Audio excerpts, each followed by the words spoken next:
Hello, everyone. It's a beautiful Friday.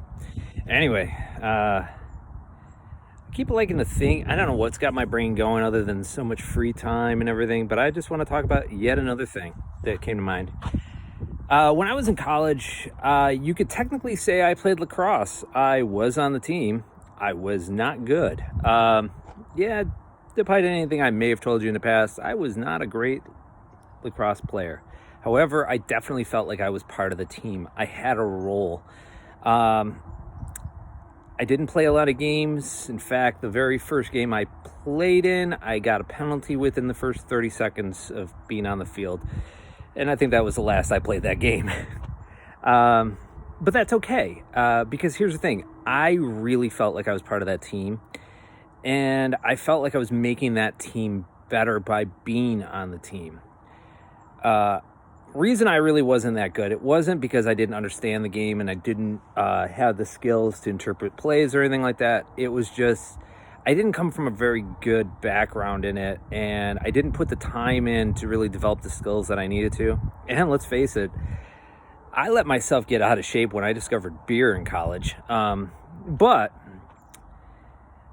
I definitely still felt like I was improving the team. Now, how I felt like I was improving the team was that every single time that I was in practice or whatever, my coach did, at least I felt, recognized me as somebody who understood it, and often would still have me practicing against some of the better players. Not because I was going to turn around and make a great play. I played defense, and the way my brain worked was I would do everything in my mind to try to work with my fellow players of finding gaps and weaknesses in our offense. So I think, as I said, I think I made our offensive players play better, because when they were going to come up against me and my fellow people who were, I guess, kind of glorified practice squad, although I did get some playing time in games,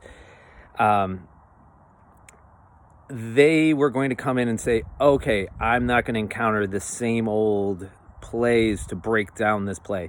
They had to think on their feet. They had to adapt their play and their style of play. So with that being said, that was a long time ago. Now I'm looking over at my life, and I've been on a lot of teams, and I've been an all-star on some of those teams, and I have been not an all-star on some of those teams. The times that I wasn't necessarily an all-star but still felt good about being on those teams were when I had good leadership and good management who could recognize the value in me. And I think that was important. When I was a manager, I used to always try to say, well, I didn't always, it took me time to learn this, but I always try to say, what is something I can see in an individual that brings something to the team? What is it about them that we need? Even your weakest link can still be pretty strong if you kind of fortify it. And by fortifying it, I mean believing in it and then pointing out and like leaning on its strengths. Not everybody does that. Some people only see one-dimensional person when it comes to whatever. You can't do that. I am very, very blessed to think that my coach in college, in my mind, did not view me as that one-dimensional player with weak ball skills and way out of shape. Because I was more than that. And as I said, I think I brought something to the team because he recognized that in me. So recognize the strength in every member of your team. Sometimes you need to develop it, and that's great, but there's a reason they're there. There's a reason somebody saw them and hired them or picked them to be part of your team. And find out what that reason is.